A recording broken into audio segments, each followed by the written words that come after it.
Partimiz yarın Türkiye Büyük Millet Meclisi'ne bir yasa teklifinde bulunacak.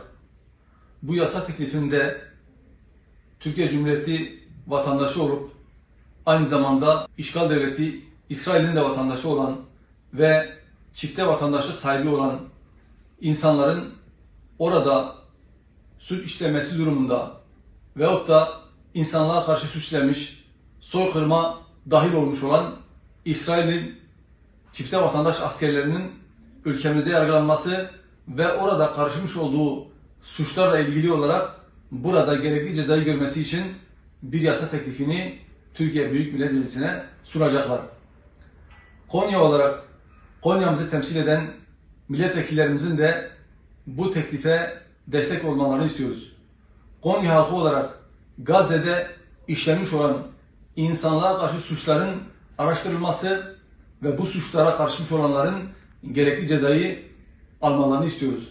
Bu anlamda da milletvekillerimizin halkın da talebi olan bu yasa tasarısına desteklerini bekliyoruz.